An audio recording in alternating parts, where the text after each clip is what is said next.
எனக்கு மட்டும் இல்லை, இங்கே நிறைய பேருக்கு வாழ்க்கை இப்படி தான் இருக்குது.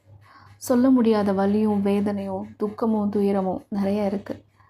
ஏன்னா எல்லாருக்குமே கோபக்காரியாகவும் சண்டைக்காரியாகவும் தானே தெரியும்.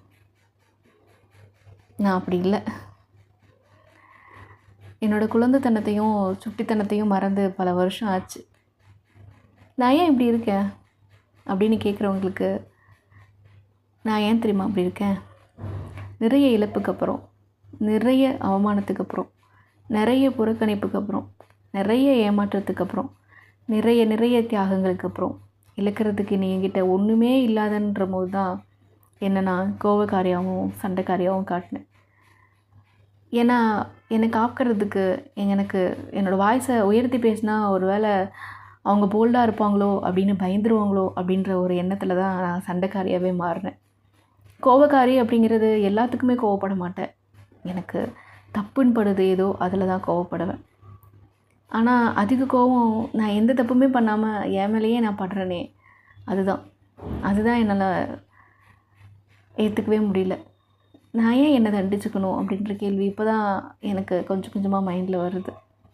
எதுவாக இருந்தாலும் யாரை சந்தோஷப்படுத்த என்னை விட்டாங்கன்னே தெரில.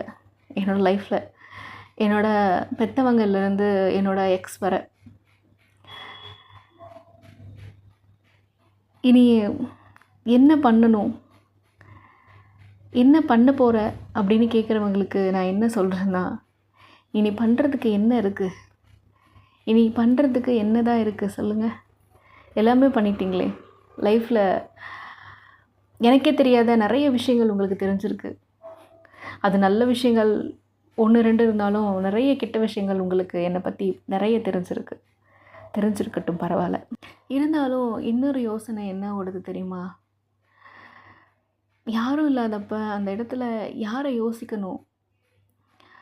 இந்த மாதிரி நிறைய இருக்கே தவிர, இவங்க இருக்காங்க, இவங்களுக்காக பண்ணலாம், இதுக்காக பண்ணலாம், இவங்களுக்காக நம்ம ஓடலாம், உழைக்கலாம் அப்படின்ற விஷயம் வரலை. நமக்கு பிடிச்சவங்களே நம்மளை விட்டு போனால் இனி வாழ்க்கையை கம்மா போட்டு தொடங்குறதா இல்லை முற்றுப்புள்ளி வச்சு முடிக்கிறதா? முடிவு உங்கள் கையில். இப்படிக்கு ஆர்ஜே அர்ச்சனா.